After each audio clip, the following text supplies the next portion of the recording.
You Yeah. know me more. It went All right. down. So here we are on the podcast. It is a good Saturday. Good Saturday, as in it's very humid here in Texas, hot as hell. But I am here with Stan Ready, Csof, and ArabianPepe. Let's start with introductions. I don't have to really introduce myself, even though I probably should give more of my personal information, like what my lifestyle is and stuff like that, what I do day by day. But starting with Stan Ready, how are you feeling, man? And do a little introduction about yourself. Oh, well, I'm feeling great. Don't worry. I'm Nick, and I go to the University of Toledo in the great state of Ohio, by the way, and for bioengineering. And we play, well, Connor and I'll just share this now. We both play for a team for the University of Toledo as well. But since we're over the summer, we obviously aren't playing right now. How about you, Csof? How are you doing? Oh, I'm doing awesome. I'm our team's local Hardstuck Silver One ADC main. So doing well. Yeah. how about and you, Arabian? How you doing? Hey, I'm doing good. Right now I graduated from Wright State University from Ohio. Really? In computer engineering. Yeah. That's pretty awesome. Any work yet, or? I haven't really applied yet because I'm going back to Dubai. Oh, are you? To my country, yeah. No way. In like few weeks, probably. How would that affect the competition, being in the literature club team? We're working on finding someone. Yeah, I think we have a sub, and I think I might make like the full tournament before I back. I hope so. Would that mean you have to also like change region accounts as well? Like I know in League of Legends normally like you would make just another account. It could just be Valorant though. I know I have a friend in Turkey who tried to play with us in Valorant, and he's like forced region lock. So does you think you have to make another account over at Dubai or No, you can't play with the same account, but your ping is gonna be like super bad. It's probably gonna be like around like 200 or something. So I would just have a sub that plays instead. Okay. But glad that you actually graduated. How many years did it take you? It took me around like 4.5. 4.5 years. How about you two? You two Yeah. are in college too, aren't you, Connor and Nick? Yep. Yeah. We're both going into our third year. Yeah. So you guys are juniors then. Mm-hmm. Mm-hmm. Did you say engineers? Yeah. Yep. How's that going now? I'm a mechanical engineer, and he's a bioengineer, and yeah. Oh Lord. Oh, I love math. Oh, calculus, please spare me. So much math. I've been beaten enough. I've been torn down. I just want a break from the numbers. So that means you're good at writing. No, not either. That's why I'm. Oh no, that's our support. Our support is the author. Wait, normally when people aren't good at math, they're really good at writing. Oh, I'm good at math. I just hate it. Oh, yeah. Oh, yeah. Yeah. That's another thing, though. I kind of love math. I don't know about them, but... Oh, math is so much fun. I mean, I enjoy math because I feel superior to the other students. If I can cut off my toe to never do math again in my life, I'm just too good at math. ArabianPepe just levitating over everyone else, like. Yeah, basically. Oh man. That's glorious. I also do love math. You know, I was doing like a math major for a while, and then I went to computing and programming for a lot longer than math majoring. You know, so but I love doing math though. I mean, there's a lot of math in Photoshop too, in some way, because you get to rate off the pixels and you have to. I mean, that's how you line up and assign everything to be symmetrical to each other. So, um, yeah. So it absolutely takes a really really long time, and you use a lot of like triangles, squares, rectangles to be able to get every single thing right. And that's as simple as I can put it, right? If you want to align photos and pictures or something on Photoshop, you just use shapes. Like it's just that I think it's just that simple. You know, like a simple line tool, you could get the center horizontally and center vertically. So pretty easy. But enough about math. But yeah, but anyways, congratulations, ArabianPepe. I mean, you got your degree, you're done with school, and now it's time to trying to find what work in the world the way it is right now. I hope it works out, Yeah. man. Yeah. Yeah, I hope so too. I've already misspelled perspective. Where the hell are my notes here? Oh, we're gonna talk general. Let's talk general here. So by talking general, I'm talking about what went on within the weeks, right? So this is not specifically a division. This is all divisions, but I think mainly about players. We talk about players. What are the first few players that can come up to our minds here right now? Well, the first player that probably comes to our minds is I Beyond Godly because of our meme war.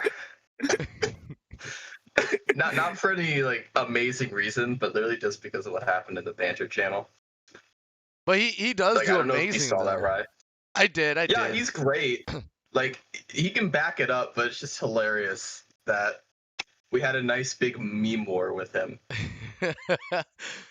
I was actually What better looking way to have fun? into.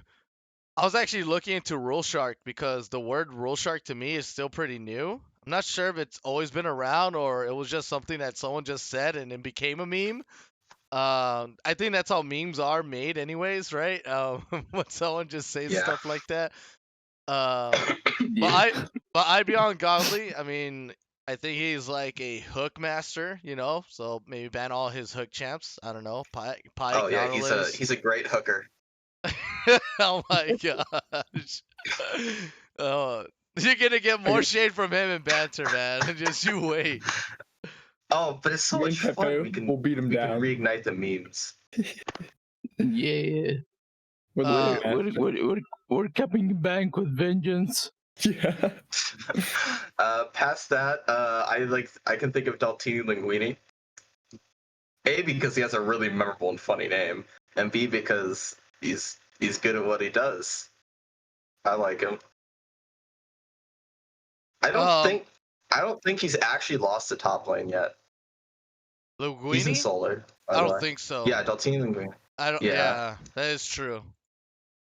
And there's a lot of memes with him about him, right? Too. It's like Daltini Linguini, something. I don't remember, but if you go watch any Solar VOD and TBD's playing, or TBD's not playing occasionally, you'll see the Daltini Linguini copy pasta. Pops up in chat like 5 billion times in every single stream. Yeah. He is on the team though. TBD Esports is currently undefeated. 6-0. 6-0, yeah. Yep. Same with Copenhagen Sirens, and that's it. Actually, I mean, Iceborne winners would have been 6-0 too. They are technically 6-0. No. I'm trying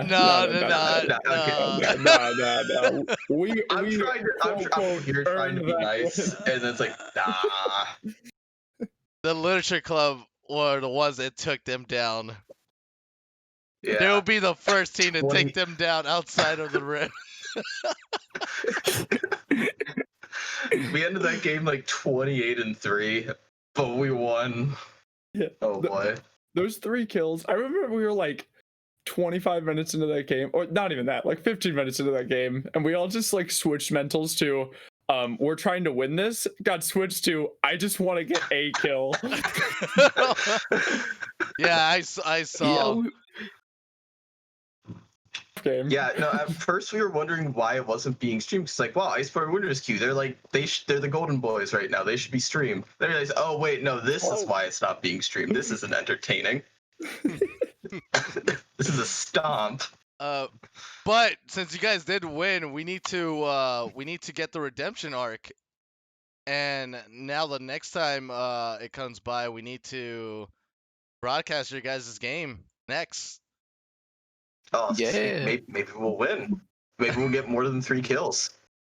That'd be great. Yeah, this is gonna be great.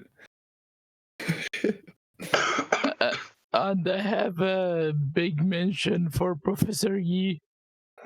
Basically, me and this guy, we had a lot of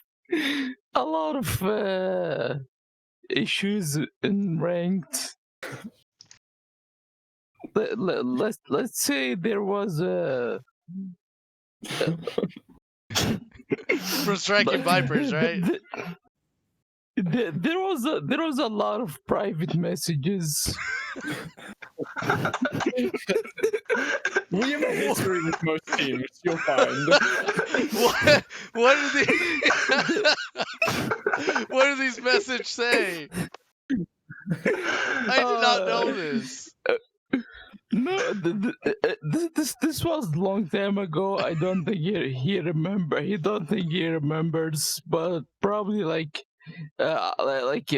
before the tournament started, we like I added him and like we do it, and I entered his game by mistake, and he kind of went ham on me, and then every time I see him, I just end him.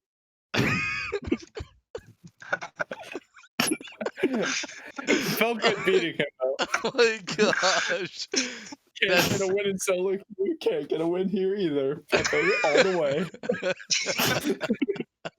and then in our game, like when we played against them, I picked Master E and I beat him with the Master E. So what was marvelous? Master Yi versus the Professor Yi and loses. Oh, that's There was hilarious. only one game. There was only one game that we wanted to win. He picked like one. Yeah, he beat like I wanted that match from like day one. I was looking for it. He wanted to counter the Master Yi with like the typical counter, which is Lee Sin.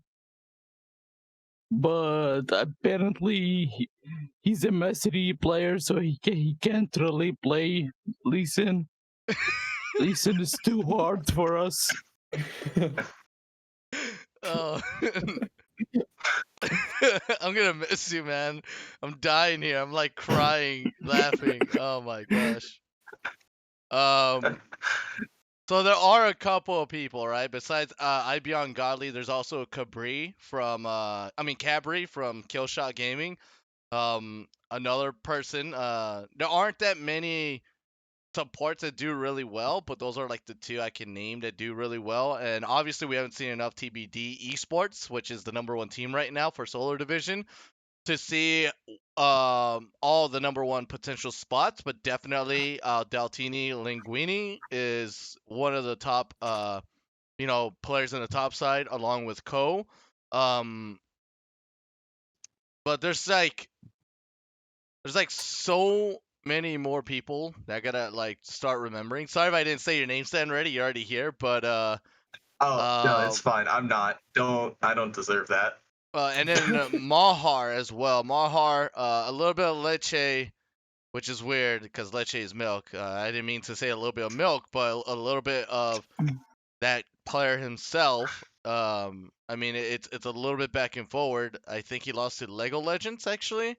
So and there's so many more too that we would like to talk about. So let's go down to specifics to be able to actually narrow those talks down.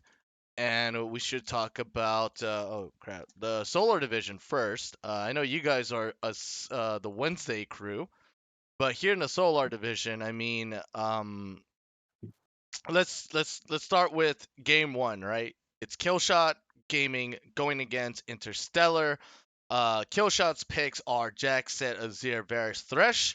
Stellar's picks were Volibear, Zac, Orianna, Ezreal, and Lulu. And actually, when I talk about Ezreal Lulu, it's not even like the first thing that Interstellar does. It seems like to be the only thing they will do, or at least priority on that. But what do you guys think? Do you have any notes for this game?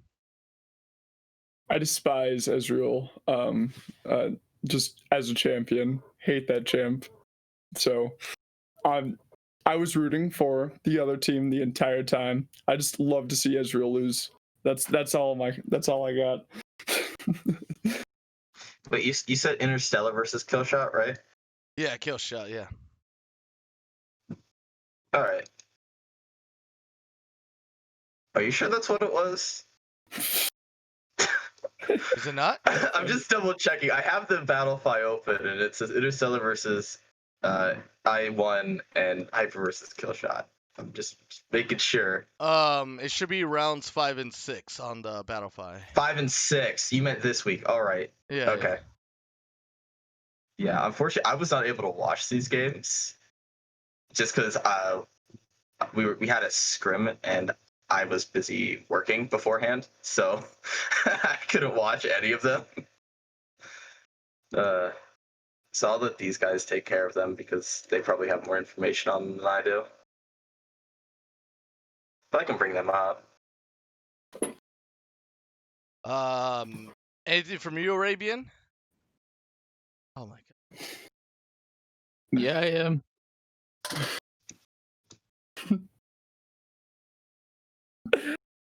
I haven't really watched the matches either. I don't usually watch matches. I usually just play a lot. I just love playing the game, and I love Bard too. I would love to see some teams that actually use Bard, but he's like rarely picked for some reason. I think he's like really flexible and really fun to watch. Okay, I'm looking at the match now. Yeah. And like, I say Interstellar definitely has the better team comp. Like, in all honesty. Like, but Zac and Orianna is such a, at least in my mind, such a great combo to have. And unless Rogue on set can really ult Zac out, like there's shouldn't really be much of a way Interstellar just loses a fight if they fight on their terms. Other than they have no damage outside of Ezreal and Orianna ult. It wasn't that. It was well first, like during week 1 and 2, Killshot Gaming, they really failed a lot in their drafting lineup. I mean, they would always do like a great mid lane draft for Kiba Boy, but like they would lose their bot lane, they would lose their top, they would lose in the jungle. Like they were just losing all over, and then like so far, teams, they started learning to not play through the mid lane, so they don't play through the mid lane, and Kiba still doesn't get anything besides being in his own island, just like a top laner would, right? Just being in their own island and farming up a lot.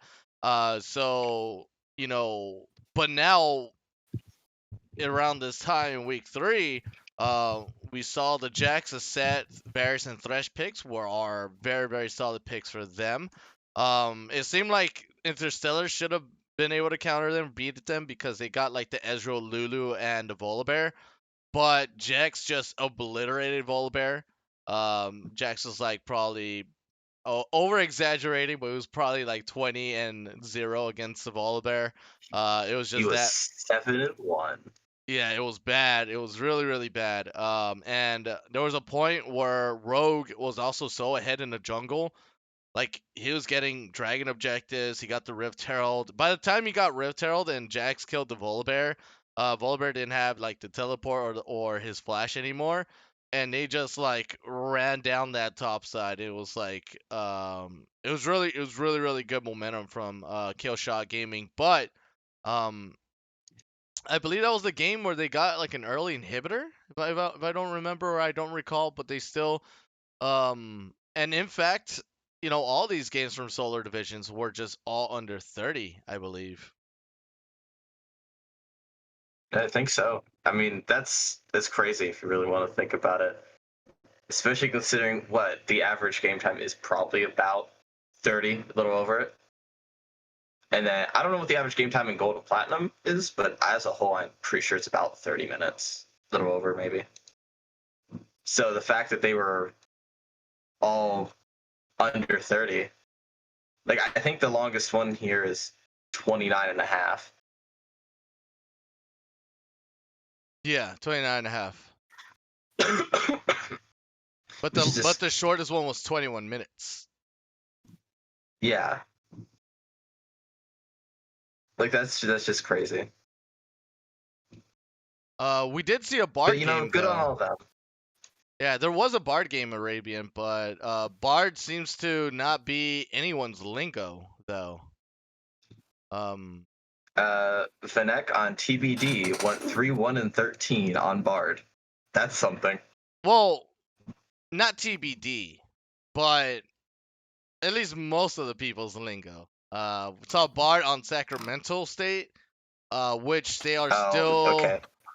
Yeah, but Sacramento State within itself is still like having issues. I know I had a chat with the caster saying that they should play around Milk Dairy, but you know, it is logical to go with to change one person to fit everyone else. But I don't know. To me, the way I think about it is Milk Dairy's playing at a different level, and if everyone kind of matches level, they will just be a better team.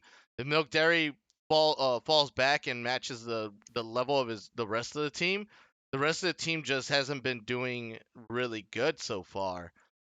Ish is random though. Ish can randomly do good things, but I don't think on the Poppy though. He did do really good on a Maokai, but not on the not on the Poppy. It's Poppy is a risky pick to say the least. yeah.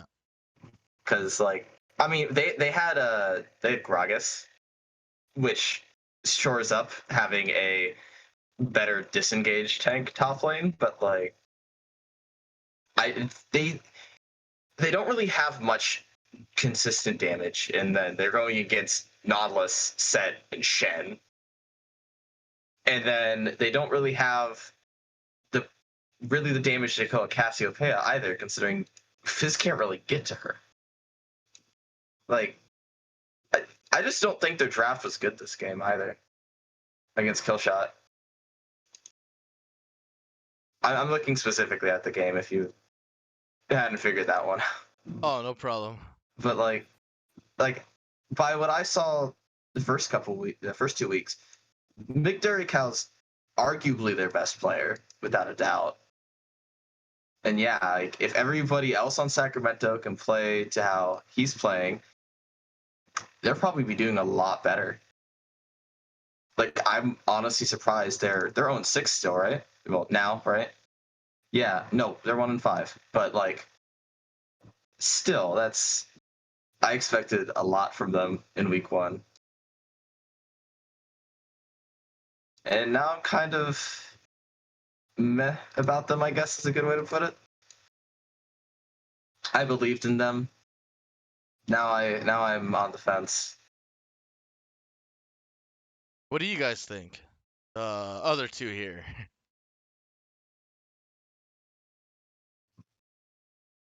You I bet guys you want the link to the battle fire. you guys can pull up the Twitch TV while you're at it, and just like skim through the game. Put it on 2 times fast forward. Like, yeah. But yeah, Capri. I mean, still talking about one of the top players. Capri was like the player that shined the most in Killshot Gaming. I know I was talking about Kiba Boy, but Kiba Boy doesn't shine until like later stages in the game. But Cabri was the one that sort of um landed important hooks for the kills to reel them in and just basically spoon fed the early game for everyone but Kiba Boy. I think Kiba Boy needs to learn how to at that moment, like Kiba Boy, now he has a good team. Now it's time for him to learn how to roam from his position a bit more. I know he's playing the Azir, so it's a bit more risky, but if he can roam, he can probably get you know, not try to net kills on his own, right? Don't try to limit test at that point. But while your team is doing all the fighting, you're just there to sort of pick up kills, like you're there to pick up whatever you can. It's a bit of a KS thing to do, but as an Azir, and Azir gets like a Nashor's Tooth and a Luden's Echo, it's like he doesn't need anything else at that point. At that moment, it's like, oh, now Kiba just has to keep farming, roam when he needs to, put down wards, and fight for objectives at that point. So maybe that will up their game even more for KSG. Interstellar, once again, Joker is still a great player, but this time just the Joker and Stormfire seems to be a little bit read off a bit more. I mean, just Ezreal Lulu all the time. You just know Joker is good with Ezreal or with the Ashe as long as there's a Lulu possibly there. We might not see a Lulu ban though because the target bans were like the Taric, the Yumi, Galio, which are all three good bans. I mean Galio could be flexed, but Yeah.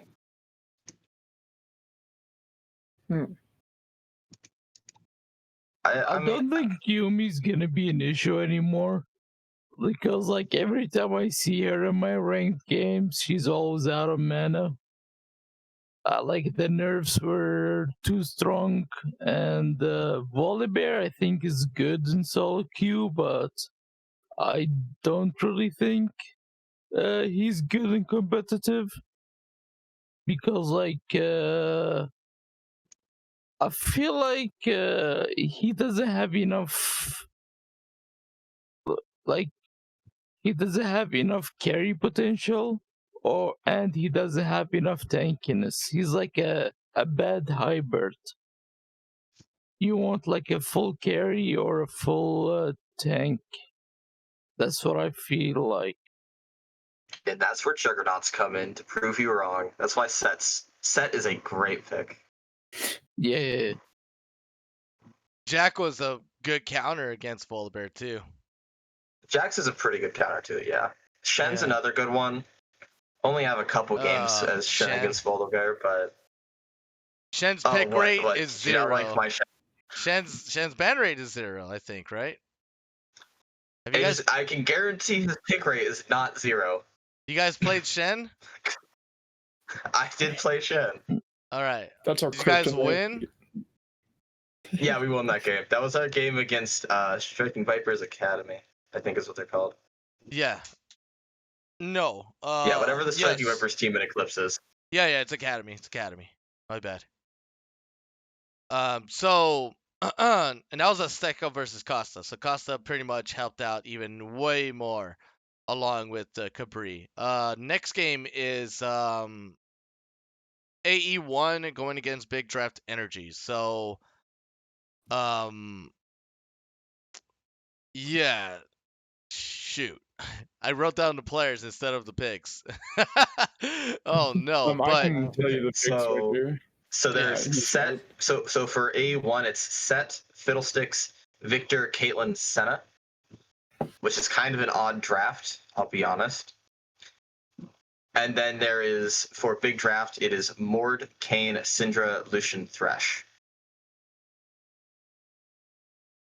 Which I think is also an odd draft. yeah. Although the Senna, I'm assuming Senna was picked after Thresh or Lucian. because I don't know. It was all pro drafted, honestly. Yeah, that one's hard to tell. Even then, when I'm looking at the lane right now, and they took some pretty unfavorable trades. And Senna and Caitlyn got pretty low, but they pulled like just because Senna has so much poke and healing along with it, they ended up like stabilizing what could have been a very risky bot lane, at least in the very very early game. And as I look at like the end of the game, bot looks pretty fed. So I think the Senna pick honestly pulled pretty clutch for them, at least through the laning phase, from what I've seen. Like, I have notes about that, and Tens, McDougal, and Broken Fabled, like, they just outranged Doris and Mercy. Mercy was trying to get hooks, but you can just avoid hooks at max range. And and on top of that, they were playing behind minions most of the times. And because of how long range the composition was, they were also the right duet to be able to push them away from objectives as well. I mean, they were only from the side of Big Draft, they were only able to pick up one dragon. The rest of the dragons, they were just ran down away from the pit. It was, and Big Stinky did really, really well too. Like, he did incredible. He actually roamed. He actually progressed a lot faster as well. Victor playing the game was just really, really tough for Big Draft here. I think Big Stinky's a really good mid laner.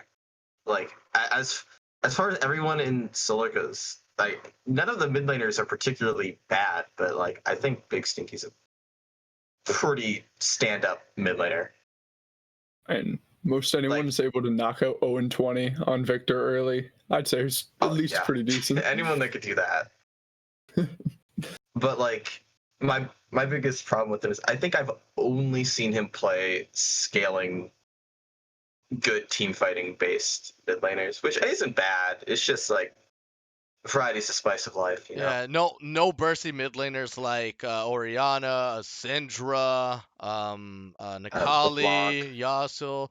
Oh, we saw LeBlanc for sure. It was Kiba Boy I mean, he playing might have played Kabang. LeBlanc, but like, yeah. But like, almost everyone seems to be playing hyperscaling mid laners. Kind of like what I said, right, about everyone, but it's actually just most, right? Like, most don't play it, but we will see like one LeBlanc, and that's it. And I think I've seen two LeBlancs, but not on two different people, just the same person doing it. Azir, is Azir actually? He like, scales pretty well. Yeah, but no Talia, no Kiana's, just.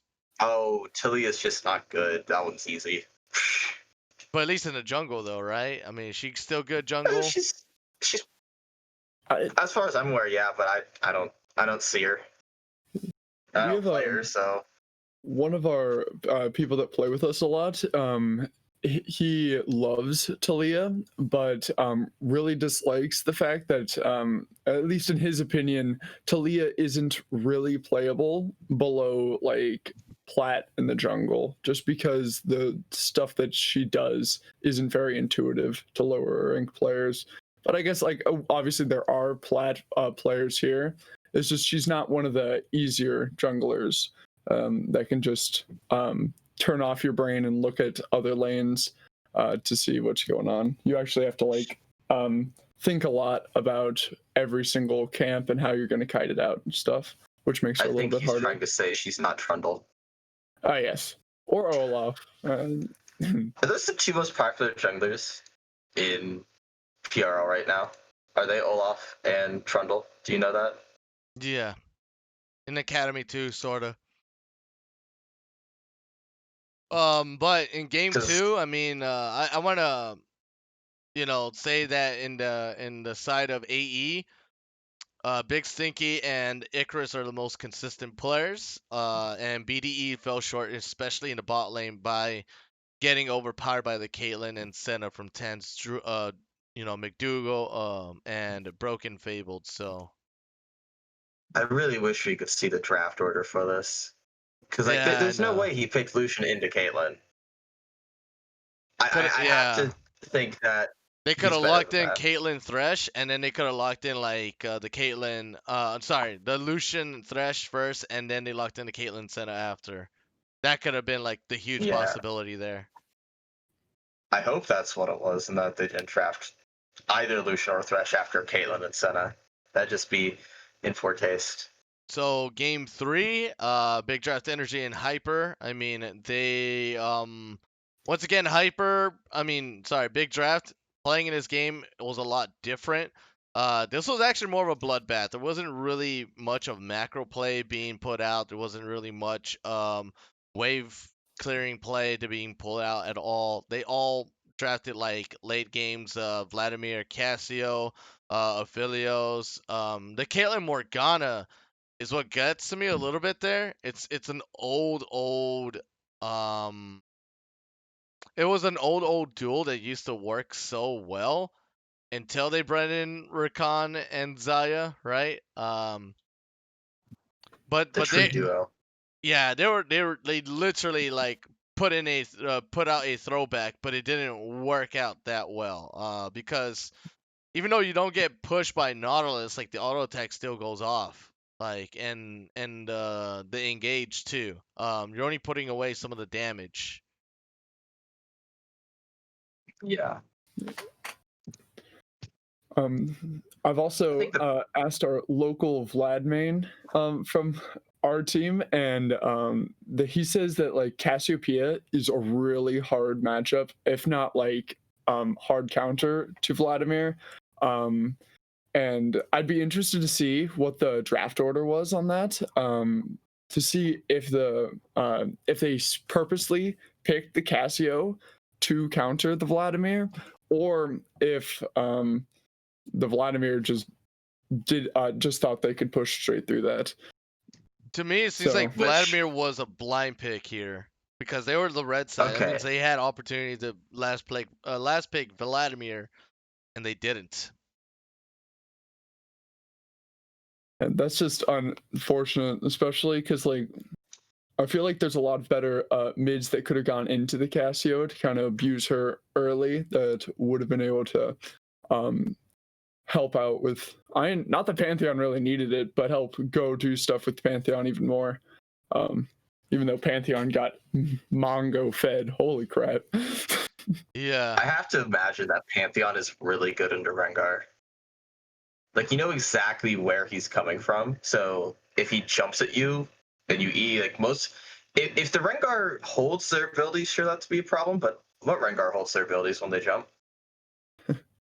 I mean, if you can find one, go ahead. But they're all going to just blow their abilities the second they jump on you. And then as Pantheon, you just E and then kill them because you're Pantheon. I think what went on there was Mercy locking down Pantheon, and then Bjorn just locking him down as well, and then letting Rengar press free on Karma, Caitlyn, and Morgana. It was like, yeah, and the Castiel to Vladimir, it did look like an absolute mess as well. Like, I mean, it was just a game where it was like, is Vladimir gonna pop off or not? And then it didn't. And then I am Itachi and Heathcliff's like champions, which is the Rengar and the Cassio.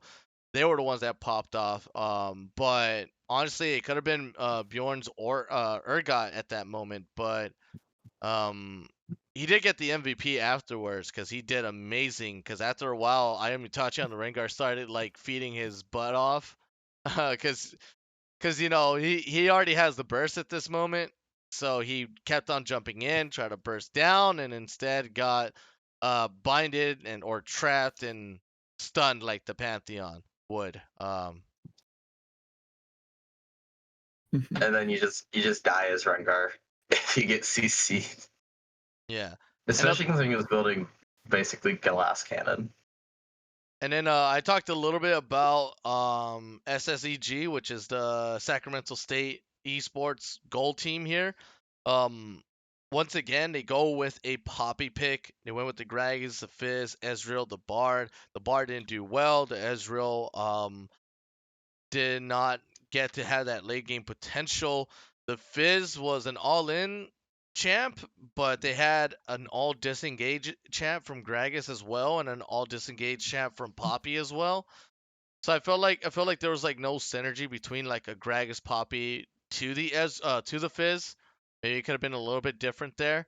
But they did ban out Azir. They did ban out the Echo, the Diana, and so that means there was like other things that he could have potentially played in the mid for Corbio, but he decided like not to. But at the same time, it wasn't even just that within itself. The whole Sacramento team is falling a little bit under, but it's not too hard to blame them. This is like the first season in the Novice League, so there's seasons to go to be able to learn, progress, and to get better.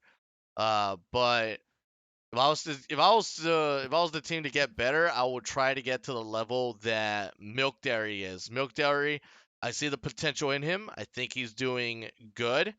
Um, better than everyone else. Not to try to build up an ego or anything like that, but he's definitely onto something that everyone else should just catch on to as well. Um, I think the team needs to limit test a lot more though, because I think they can um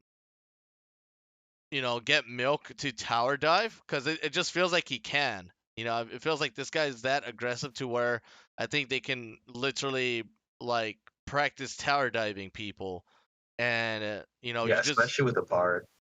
yeah, especially with a bard like Gragas Bard Ezreal. That's a diving that's a tower diving comp. Gragas and Fizz, that's a tower diving comp, Gragas and Poppy, why are you feeding Poppy? Like, don't be up there. You can get a kill, actually, because Poppy can lock him down under the tower, right? By slamming him. Yeah. But it is a Shen, though, so... Shen's difficult. Yeah, if he puts up his shield up, all auto attacks are dodged or blocked. So, yeah, that would have been difficult for them to do it. Yeah. I mean, at least with Gragas, other than his W, all his abilities are actual abilities. So, not as bad. And if Poppy waited until Shen used W to just E, all right, there you go. Still be a difficult dive, but easier than normal. Yeah, this game was almost just like your guys' game, 24-1 at the end of it. Yeah. Yeah. You hate to see it. At least they didn't go kill us. That would have been really bad. And then Killshot were not in any way. They were the favorite to win, but they weren't in any way cleared to win yet. I mean, they had a 24-1 lead, but still won in 28 minutes. So that means there were still things that Sacramento was doing that did not allow them to win that early. I think Sacramento probably has pretty good macro as a whole. Individually, I don't think they. I think their macro could all use work, but whoever's their shot caller, I think is really good at keeping them from just falling over. I have to imagine that's Milk Dairy Cow, but it could be. It could also be Lord Montesquieu as well. Or it could be any of them, but those are the two most likely. And I mean, shout out to whoever's doing shot calling for keeping them from just folding under a 24-1 lead. Yeah, I know we had a team called Defiance, and yeah, like they honestly just never folded under pressure. They actually played all their games without winning a season game themselves, but they had a really good early game. It was just the mid lane and late game kind of thing that had them troubled in. So I'm not sure how long we took there, but yeah, hopefully half an hour and 20 minutes. So after introductions and general stuff, yeah, about half an hour. Lunar Division. Right now we're on the 45-minute mark, so that means we are on a good time. Let's go ahead and talk about this team for all the way to the hour and 15. After that, an hour and 25. No. That's not the right time. An hour and 45. An hour and 5 and then an hour 25. Yeah. All right. So We'll wing it. we'll wing it. We got this. Okay. So in our first game, we got. This was actually an exciting game. Yeah. This was the Cosmic Caustic game, right? Yeah. That was a meatball of a game. Hit me with a bot diff. Holy shit, love to see it. Oh, my bad. No problem. Sorry. The bot Okay, diff. I have to comment on the top lane matchup here with Wukong into Fiora. If you haven't figured it out by every game we've played, Fiora being banned or picked against me, and my name, main Fiora. There is very little reason for Fiora to win this lane. Fiora really won that top lane. Really hard. Granted, Fiora couldn't do anything because, as Connor just said, bot diff to the next level. But either way, I have to think that TM Jermican here is probably first or second time in Wukong in a competitive match. Because he did, by everything I saw, he did almost nothing right in lane. Like, if Wukong goes in on Fiora, you take a short trade and you back out. And you just do that over and over until Fiora dies, and you win lane. He did none of that. He literally sat back because Fiora got one good early trade on him, and he did nothing the rest of the laning phase. Like, LEGO Legends is a great player, in all honesty, but like, seriously, TM Jermican did nothing right in that lane, and I am embarrassed for him, I will be honest. Oh my lord. I was really upset about this. We were watching this as a team, and I was really upset at this lane because there's no reason for LEGO Legends to win it, but he won lane really hard, and I'm proud of him for it. But seriously, Wukong should beat Fiora. He also trolled by buying Bramble Vest on Wukong, but that's a whole other story. Yeah, Anyways, I'm done with my little rant. He actually didn't even complete any item. He has a Tiamat, a Phage, a Sheen, and a Bramble Vest. The only thing he completed was I got my boots. Like I remember I commented on that too. It's like, why do you have 3 components? 4. If you buy, when I commented, you had the Bramble Vest, the Tiamat, and the Phage. And it was like, why do you have 3 components? Just finish. If you buy the Tiamat, you might as well just finish your Hydra. Yeah. You buy the Phage, Like, finish your Black Cleaver, whatever it is, or your Triforce, whatever it is. I think Triforce better is on Wukong, but both work. Yeah. Well, when he was losing that lead, it would probably have to be... Oh, but there's no armor. Yeah, so it had to be the Triforce. Yeah, Dylan LEGO Legends. I'm proud of him. He makes Fiora players proud when he does that. There's an entire Discord of 2,000 of us that would all be proud of him. Anyways, that Misfortune support pick. I think 2 ADCs in the bot lane is kind of whack. There's no one there to tank the Kalista ulti. It's just like, both of us will get one shot if we get hit by it, so who's it going to be, buddy? What was it? That was season 5 when Prey and Gorilla did that, right? Or was that season 6? Season 6. Either way, it was only good because Misfortune just destroyed Zyra. That was the reason behind the pick. And occasionally it can work nowadays, but I have to imagine that they picked that because it worked so well last week as well. And I feel like they were just blind gambling on that pick. And well, you could tell it didn't work.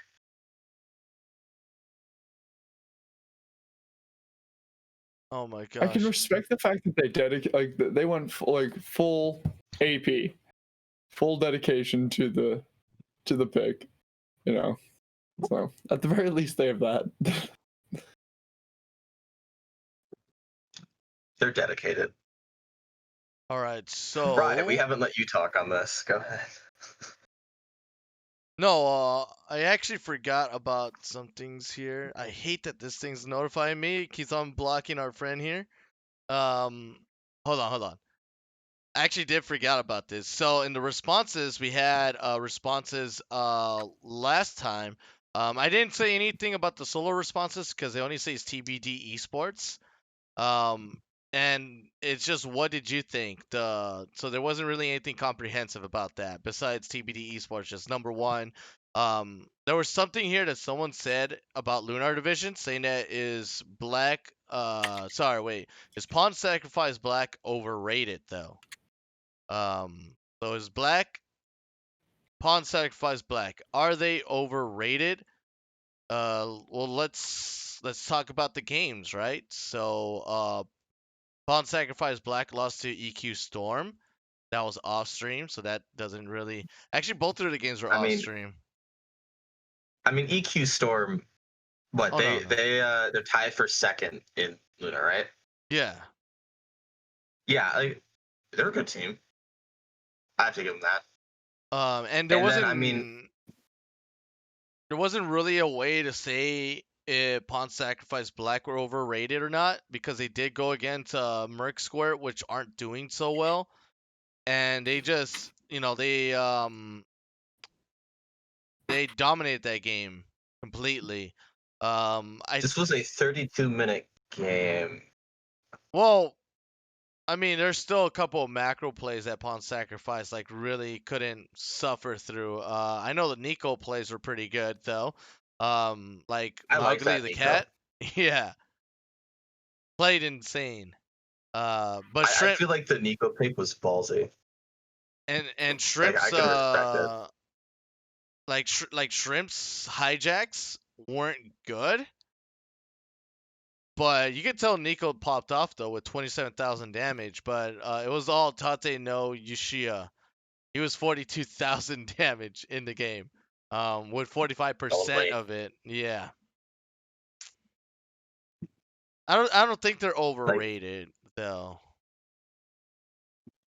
yeah, I feel like the big thing is I only see 2 QSSs on Mercsport. At the very least, the Wukong should have had one of them because Volibear can just ult to cancel Mordekaiser ult, assuming you see it, which you should, especially when Mordekaiser's fed. But the Wukong has really no way of canceling Mordekaiser ult unless he happens to be there to knock him up as he's casting, which is difficult to say the least if you're not right next to him.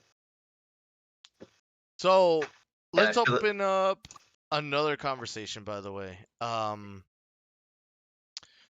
this one is Copenhagen Sirens though. So we all know about this, right? Copenhagen Sirens. oh yeah, So this person yes. put down they kind of just been doing whatever they want and having their way with each other in the Lunar division, double mage bot, ignite top laners, etc. They're kind of untouchable right now. I wrote down not a big paragraph, but there are about maybe 2 or 4 sentences here. So about Copenhagen Sirens. Reason why they play the Ignite top is because they've been playing top side a lot.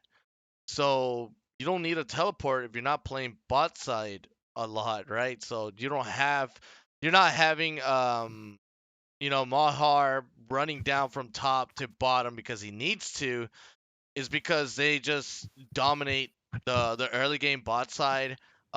They try to win the top lane and try to make the opposing top laner use their teleport first. So if the opposing top laner uses their teleport, then it's very much makes it even to where haha I don't have teleport either. I didn't even draft it with the one having ignite. And here actually I want to point this out. I know a lot of junglers. I don't know if you guys do it. ArabianPepe, do you actually trade out your yellow trinket really early for the red trinket? I usually don't. It's like the best option is to swap. because it gives you like an advantage. But for me, because I'm playing more of a farming junglers, so it's better. I usually keep the yellow trinkets just as a defensive mechanism because I don't like any of my camps to be stolen. Yeah, so Copenhagen Sirens, I mean, But what it's Kevo actually does. better to swap. Yeah. I mean, you will swap it out eventually though. Like you won't keep the yellow trinket all the time. Um and you'll Yeah, obviously invest in even the red awards too. So what Kevo does, which hopefully it's a surprise to all of you, he actually holds on to the yellow trinket for as long as close to 17 minutes in the game. Kevo and Mahar, what they do is they start getting deep wards down into whatever top side jungle it could be, right? If they're red side, it's blue side. If it's blue side, it's red side, right? They get a lot of deep wards down and they have tracking of the opposing jungler. Like they have the deep wards in the campsites to where okay, so he's there, or in the pathways where you can see both the red camp going through the Raptors camp.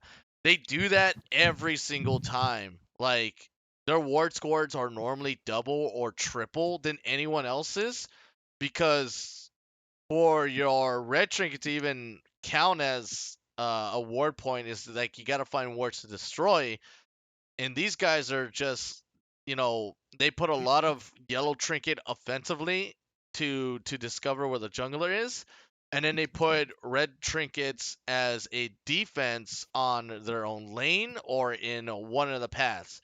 And you can see this going on almost every time. Like every time you're gonna see a red trinket down defensively and yellow trinkets down offensively. And Copenhagen Sirens, like the more info they have around the map, the more they know where your teammates are, they can play aggressive, and that's what they do. So and in this game when they went against Aqua Phoenix Sapphire no wards at all, especially topside. And because there was no wards topside, Mahar knew he can totally dive, the top laner because he knows there's no jungler on his way. And in the moment the jungler's on his way, you know, Kevo just comes in, and now it's Mahar and Kevo because they've killed the top laner.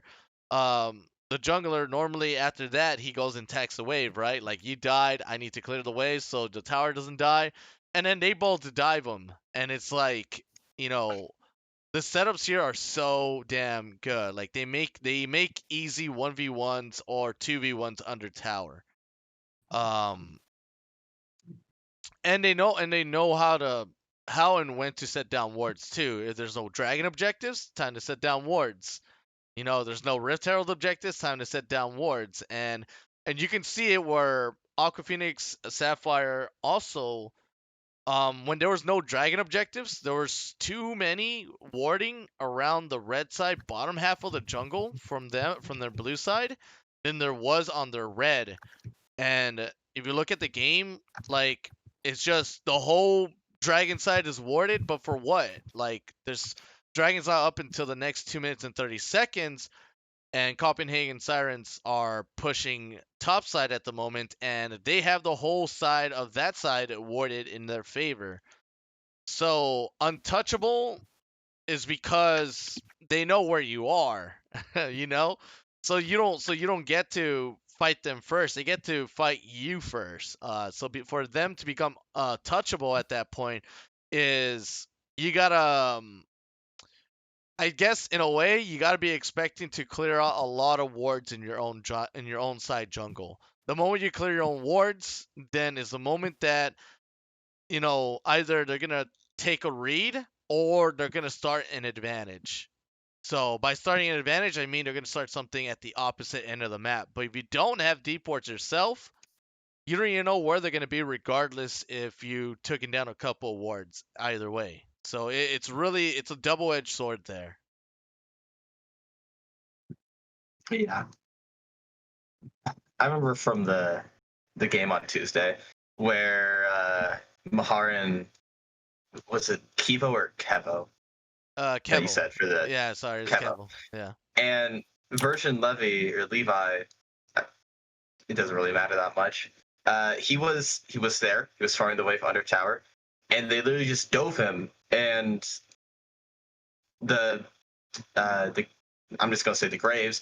He definitely should not have burned his cooldowns, in my opinion, just because you're not really escaping a Vola versus Sejuani when you have to run towards their tower.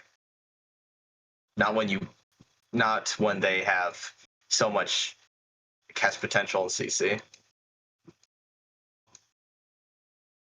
I wish it told you ward scoring too in here on this Battlefy. Oh, that'd be wonderful. Can't have everything though, right? Oh, well, actually, no, even the ward scoring at the end is kind of weird. I think it's a bit off. Wards killed 8, ward plays 7, ward plays 8, wards killed 1. I think the ward score's a little bit off here. 4-4, 7-2. Aqua Phoenix Sapphire definitely lacked in vision. And I like that they take so much advantage off of that too. Yeah, definitely. Copenhagen Sirens, as far as I've been able to tell, has some of the best warding of every team. Like, not even just in Lunar. So did Aqua Sapphire go 2-0? I don't even remember here. No, they just went 1-1. Team Caustic Gaming were the ones that went 0-2 for the week, so it doesn't ever feel good to get 0-2 at the end of the week though. So Levi and BKP is still like really great team members.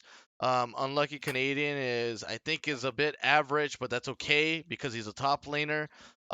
If he over exceeds above average, I mean, he has to be doing some crazy risky plays as a playing tank, duty, or he plays like something like Irelia's, Fiora's, Camille's, Kled, or like something aggressive, basically, that isn't a tank. But yeah, this hangs heavily on Levi and BKP a lot, and it's always like that consistently around the Summoner's Rift, that it relies heavily on the jungle and the mid lane matchup a lot. Bot lane is bot lane. By that it means like either bot lane is gonna dominate or bot lane is just a passive thing. But so far I've seen like players just try to win a whole dominant version of the win bot win game, and I think it sort of works in a way though. So I mean, it has been working. I don't think I've ever seen anyone play aggressive through the bot and not won the game yet. Yeah, not that I can recall. It is truly, as a wise man likes to say, every 20 seconds, ADC in 2020. Oh Connor. my god, dude. I just want people to stop coming to bot lane. Just please. 5-man some other lane. Oh my And the god. problem is, like, all these coordinated teams, like, so many of these teams are very good at just, like you're saying, play around that bot lane. And it always feels like there's a lot of pressure because in the bot lane of, oh, hey, here's the next 4-man bot. Oh, it's actually 5. Just kidding, guys. Here we go. So I have to agree with you. There's a lot of aggression in the bot lane, and a lot of teams are trying to play around it, which is like a double-edged sword for an ADC main. So let's talk about home field advantage, right? Solar division for you guys in the literature club. I already see some smiles from you, Connor. No camera, but I already see a smile. Oh yeah. So tell me something about what you guys know about solar division, since this is your home field advantage right now. Easy We're clap. Eclipse. That's all I'm saying. I'm just. I wish that was true. But... me too. in all honesty, this week we just we played terribly. We had a couple bad scrims over the weekend and then on Monday, and we were just not mentally ready for Wednesday, and it kind of showed in how poorly we played. Like our mid laner had the most stand-up job, and I don't think he remembers Wednesday all that well, because I think he just blocked that out. And I can't blame him. As a whole, we did awfully. The other teams on Wednesday, though, as far as I remember, most of them did very well in their games. Like, Go Next did well in their first game. Iceborne Winners Q obviously did very well. I stand by my statement of they are the best team in Eclipse. I think Solar Phoenix was the other team that was they were streamed at 6, right? Oh my Yeah. Not lord. 6, 7, but they were streamed. I didn't get a chance to watch that game, but I'm looking at it right now. Oh my lord, what happened here? 12-2 Israel? Jesus. Yeah, like I hate to see it. just by the on Battlefy. This is crazy. So I mean, this person from the responses here, I got 2 of them. One of them just says Iceborne, so I'm gonna eliminate that one, scratch that one off. This other one is, honestly, I think there are only 2 good teams in the Eclipse division right now.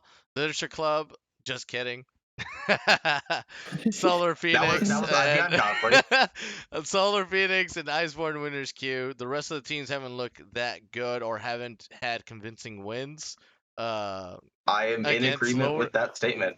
No, I just had a pause there. Convincing wins against lower ranked opponents, and there were a couple games that I didn't expect the outcomes that happened, especially Ethereal versus New Tragedy and Lit Club versus Go Next Gaming.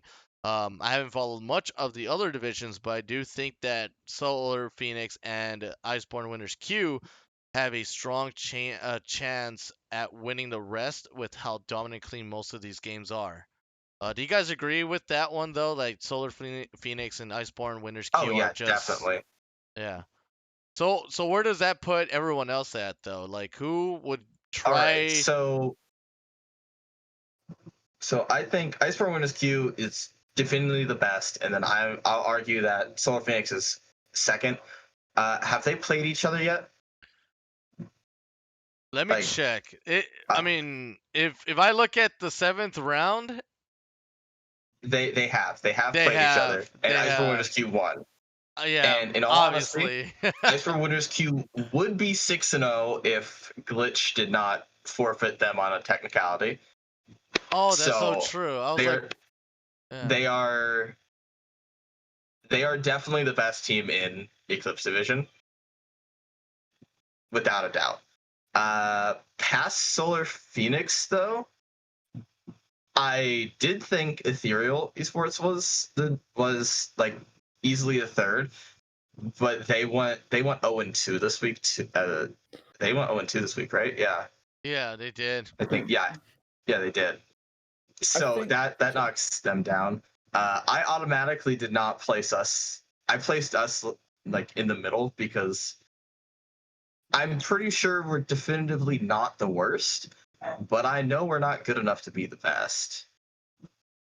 I think there's a term that like the LCS used. I don't remember which split it was, but it was like when there was two really good teams that were just obviously better than like the rest, and then like all the other teams are in this giant blob of like 3-3, 4-2, you know, like all very close, you know, just big ball right at the in that area. I feel like I'm pretty we're sure in this a was very last similar spring. situation. Yeah. That's. I feel like, okay, so if I'm gonna give my honest opinion, I'm gonna put Iceborne Winter's Q, Solar Phoenix, and then the big group of us, Ethereal, Go Next, and who's the other one? The Phoenix team, Eagles, Glacial Rising Eagles, and then I'm gonna put Striking Vipers Academy and New Tragedy as the bottom two. I haven't seen much of New Tragedy. It's just when we played them, it was not a good game for either team, but the fact that we beat them and played extremely sloppily, that shouldn't happen. We played terribly and won. So that's what I think our the Eclipse division is. The other two is harder for me to gauge, obviously, but that's where I think it is right now. And I think that going into this week, Go Next was very underrated, but I didn't think that they were not a bottom tier team. They were at least middle to high middle. I think some of their games are random though. Like Yeah, this one game they did terrible. Next game they did really great. they're And coin then flip. yeah, very coin flippy, but it could just be the best of one kind of situation there. Yeah, It's like which team shows up though. The team that's going to hard stomp or the team that's going to hard lose. I understand that. Yeah. okay. And then a note from our coach. His name's Anthony. Yes. About how this wasn't about this week because I already told you about this week, but last week when we went against was it Striking Vipers, and you remember it was the stream game, and you remember how Connor here was like 7 or 8-0 on Saya, Yeah. and we effectively had a really good 1-3-1 going, and that was one of the only ones that he has seen in the entire league so far. At least the most effective 1-3-1 he saw. Bit Not biased. saying there Okay. have been other effective ones, but that he's seen. Yeah. Extremely biased. Extremely biased, but yeah. Extremely biased, but TBD we has did done pull it off, and it 1-3-1s. worked well. Killshot Gaming has done 1-3-1s. I've done 1-3-1s in ARAM. Yeah. Like I don't know what you guys talking about. Man, I'm really confused how you do that one. You got to tell us how You to got do one it. in the bush, and then you got the other one hugging the wall. Just.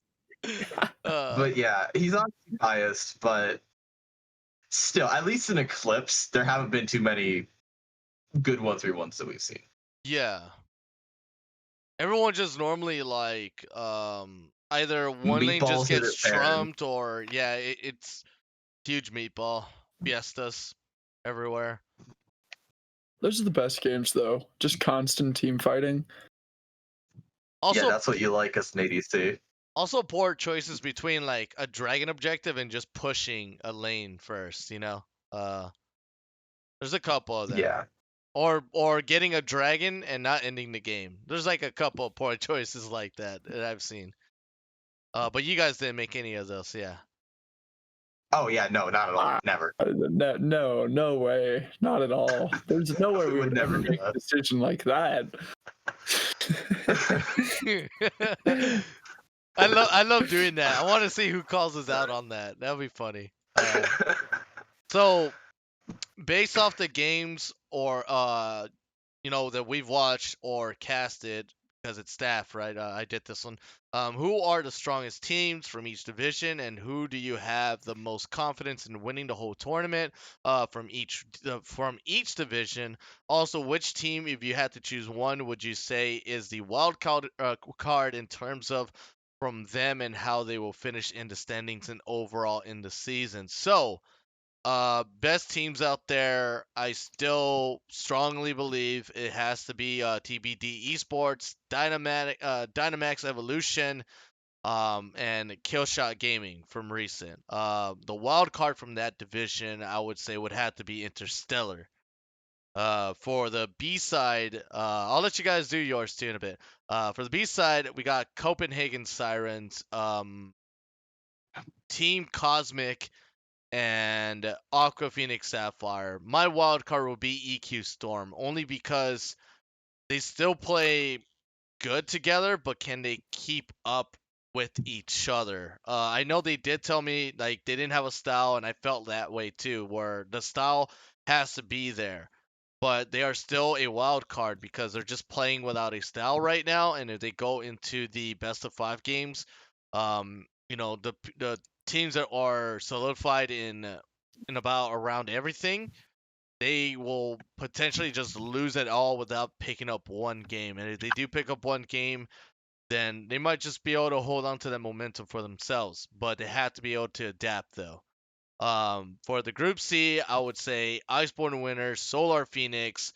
Um, you know, this is hard because it is between Go Next Gaming and Ethereal Esports. And if I would have to say someone's a wild card, it would be Glacial Rising Eagles. But the wild card for them was more like how they were performing all the way to week 2, and after today, it was after week 3, it was like they really are a wild card. Like they started off good and now they kind of falling off. But who knows? Like second half is coming up soon after this during this week actually, because we got round 7 and then wait. Yeah, we got round 7, and then we got round 1 again. So we're going back to the beginning. But what do you guys think? You could be biased, though. It doesn't matter. Oh, well, don't worry, I will be biased. For Solar, easy definitely peasy. TBD for number 1, and then Killshot and Dynamax. I agree with you on those 3. I just have to say that I think AE1 is a bigger wild card than Interstellar. I can see Although that. for Interstellar, I was going to make a joke about how they do have int in the name. I changed it to STLR. I had to. But anyways, for AE1, like I think they consistently pick fairly good team comps, and what they do, they can do well. It's just, can they do it better? I guess is a good question there. Yeah. And I'll let the other 2 do their Solar, and then we just move down so we can do these quick talks. Go ahead, Connor or Pepe. I think for most teams they're focusing way too much on bot lane. That's an opinion from a humble jungler. So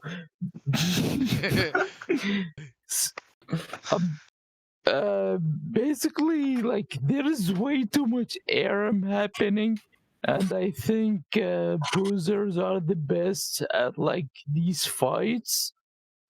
So I'm thinking about, I feel like if they focused more on like camping the bruisers and getting them ahead, that would like be much more valuable than actually camping the ADC, because like the ADC starts popping off after 3 items or like 3 items and a half. And usually that happens like at the end of the game, and the games are like almost over. Yeah. I think so you like the game is already decided. Okay. No problem. But Pepe, I think you missed the question. Okay, but Okay, Connor, just go ahead. All right, It's you ready for okay. my power rankings? Solar Yeah. Phoenix first place. Okay. And then honestly, I'm gonna put Iceborne Winners Queue second place. You know, and then the wild card. I think the wildest card in the entire Eclipse division is Striking Vipers Academy, because like, you know, when it works, and when it doesn't, it's When it doesn't, you run it down to the literature club. yeah. I'm just saying. So I feel like they have the biggest coin flip going on, but if they just get a few more heads in a row, I feel like you can get a lot out of that team. And now for the one question, which is, who do I think is gonna win this whole thing? I would think Solar Phoenix. I mean, it's a bit weird, but I see like the most progressive like team out there is Solar Phoenix right now. I have to say either Solar Phoenix or TBD will likely win the entire thing. And I'm gonna say it. I'm gonna call it now. This either gonna age really well or really poorly. But I don't think Copenhagen Sirens makes it out of quarters for playoffs, just because they're good. But as far as I can tell in Lunar, they are literally just face rolling all the other teams because they're just better. I don't think that it's like Iceborne Winners Q. They play well as a team. So does Solar Phoenix and TBD. But Copenhagen Sirens everyone seems to be just better on Copenhagen Sirens than every other team in the Lunar Division. And it might be I a could little be wrong, bit, and this could age really poorly, but I'm making the bold claim now. and my claim is not based on everyone's looking at best of one records right now, right? Like that's the whole regular season. Yeah. I'm looking at a perspective if Solar Phoenix went against Iceborne Winners Q in a best of 5, I think Solar Phoenix would win. You know? I think so too. I think they're definitely more adaptive. Yeah, so and they are further improving their gameplay. You could see it. I want to see the revenge of, Solar Phoenix versus Iceborne Winners Q. If they lose again, that still doesn't tell everyone that they're gonna get stomped on. There's been a couple of cases where this team has never ever beaten this one team, um, you know, more often than they should, and they still managed to win the game. For one bad instance, though, I mean, the only time I actually seen that happen was the Mad City game. But after that, it was like, it was just everything else kind of can fall over on its own. Normally, the ones that are on top, since they're already like that good, most of the times, it could be that first place curse as well, right? First place curse can happen. But yeah, I mean, we still get the top 4s going in. We still get the round 1s, which is the teams that will enter into the quarterfinals, and then after that is the semis and the grand finals. Let's see what else though. So on the list, we got Villain in Glasses, Candem, Towel Dog, Mahir, Dumb J, and Fade into Dust. Those have been the votes for the top performing players at the end of week 3. Are those biased? What were the names again? Let's check it out. Mahir, Dumb J, sorry, Fade into Dust, Villain in Glasses, Condom, and Tower Dog. About to see. I mean, they're all likely biased, but like, No, Towdog, Towdog's the jungler for Ice for Winners Q. He's good. And I then think he's really good. 2 of them are from Solar Phoenix, Jodway and Cottenham.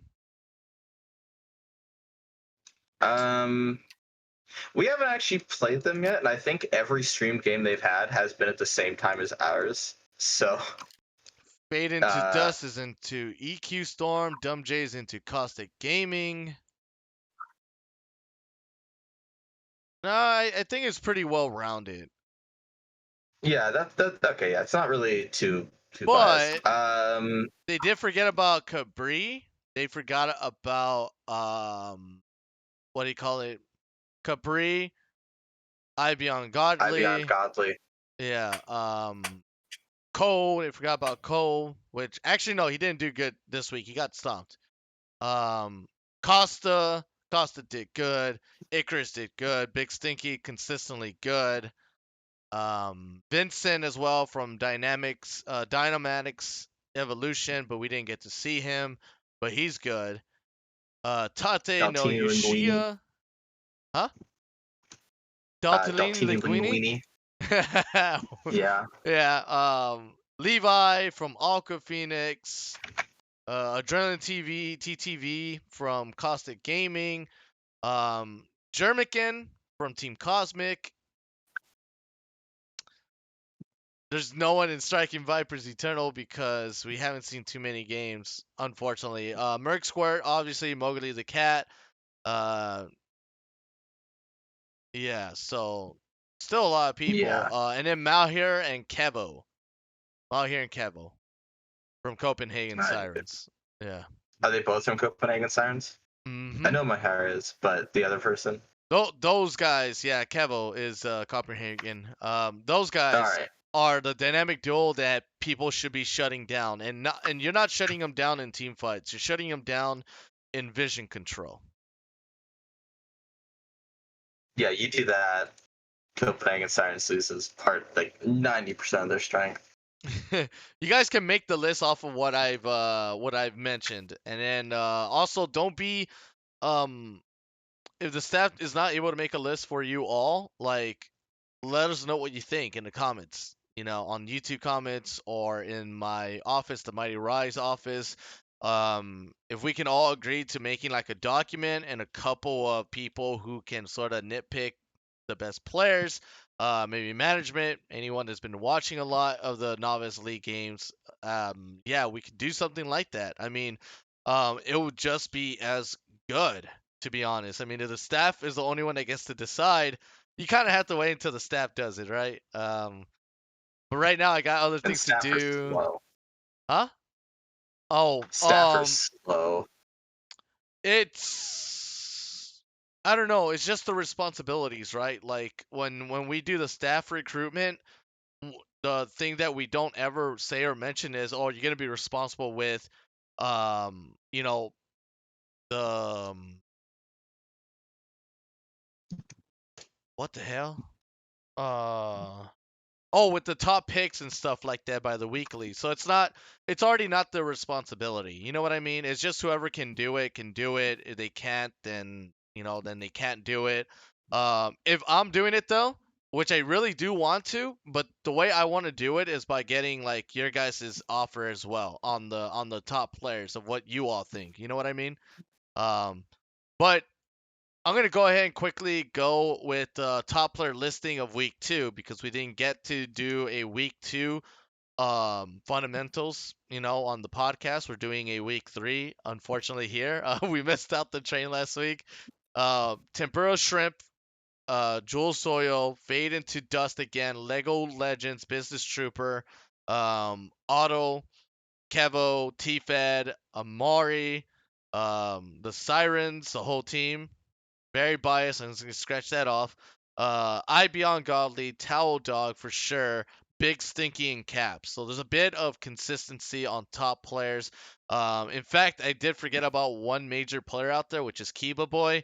Kiba Boy does extremely well, and the other opposer to Kiba Boy, which is who was it I was saying? Not Heathcliff. Oh, Big Stinky, which I've already mentioned too. Yeah. So what do you guys think? I mean, did you guys enjoy it so far? What was going on?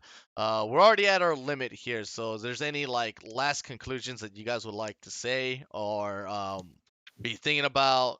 Talk more about your team a little bit more, or But why would we want to review all our strategies?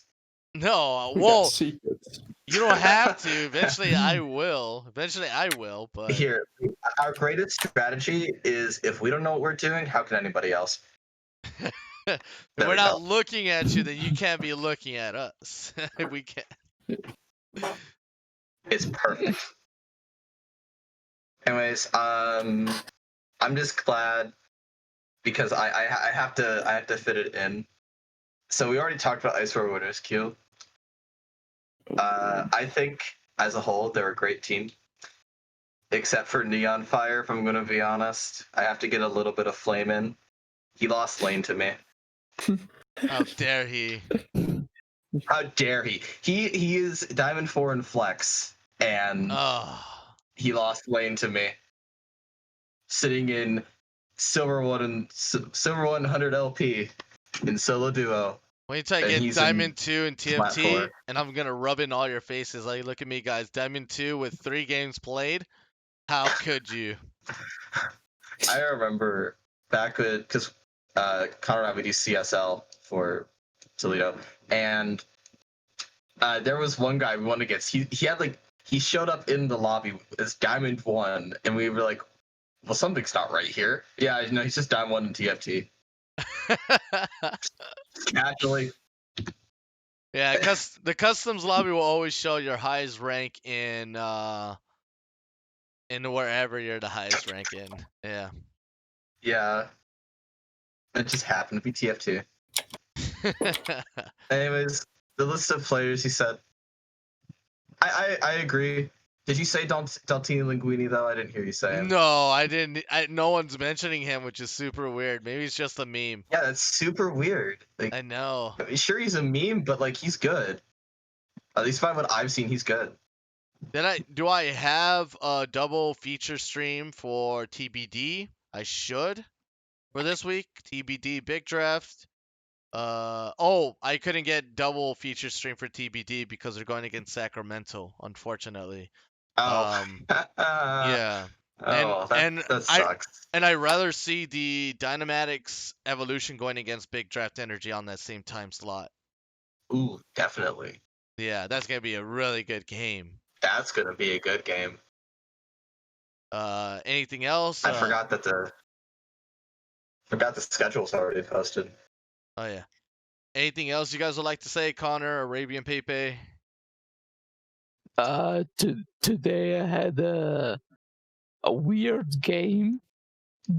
Right, matchmaking. Basically, I'm a gold 2 jungler, and I was playing against last season Masters player in my gold 2 game. Which made no sense. We know everybody. He hard smurfed it, like he got like 30 kills or something.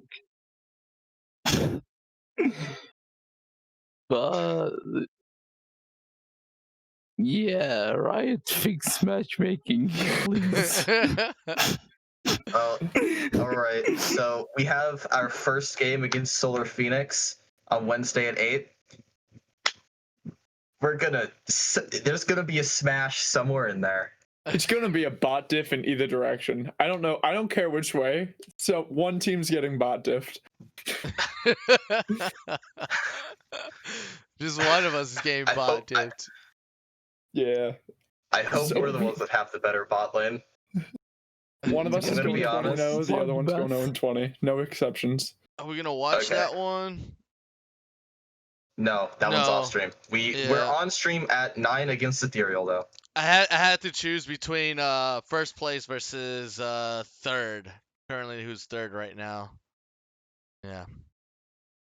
Oh, because this is actually the starting week where we're gonna start getting the contention broadcast. So only anyone that is on the upper 4 are gonna get the broadcast. But priorities are the upper 3 though, to be honest. Iceborne Winners Queue versus Solar Phoenix Wednesday at 10. Here we go. Can't wait for that. I know. That's the redemption arc actually. That's like that's like going back to round 1. And Solar Phoenix lost to them. So I want to see how big Solar Phoenix has gotten this far, or has it been eating Cheetos all week and watching Big Bang Theory or something? I don't know. It's a great show. It is a great show, though. There's Eh, some people that hate it. I don't know. You see, That's a pretty bold statement. always. It's 2 against 1. I love it, but I also love nerd humor. There's two people that are wrong. See, I love nerd humor, and as such, I like the show. So that should be it from us here on the podcast. This is the first episode for Novice League.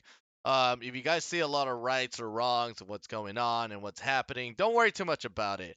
Just know that, enjoy it. Feedback is much appreciated. Definitely pay more closer to the game. Sorry if I haven't been recently. I still got things to finish up with the academy. I got things to still finish up around the Discord with questions, answers, etc., etc. I'm gonna try to multitask as fast as possible. I've been forcing I believe in you. I've been forcing my sleeps as much as possible too. Like it's really hard for me to fall asleep early, so I fall asleep late at 3. But then I have an alarm clock at 7. So I want to make sure I am up and early and I'm ready to go and I'm ready to do everything and finish it all off as soon as possible. And then later on, whenever I get a day off, which is around playoffs, we're going to start getting like these Monday, Wednesdays time off. I'll get my sleep there. But for now, thank you so much, Connor, Csof, ArabianPepe. You almost made me die in the beginning. Well, I almost died in the beginning. Stand ready. Nick, thank you guys so much for the Literature Club. And to everyone that's been watching, to our sponsors out there, _, Rogue Energy. Use that code PRL Rogue.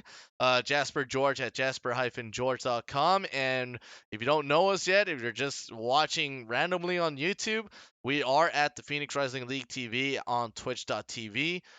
So come check us out our games. We'll see you guys on Wednesday, the Literature Club. Yeah. Or do we actually? Do I have any broadcasts? Yes, we are on stream at 9 p.m. against Zero Esports. Zero, yeah. This is our redemption arc against them. Yeah, so I'll see you all.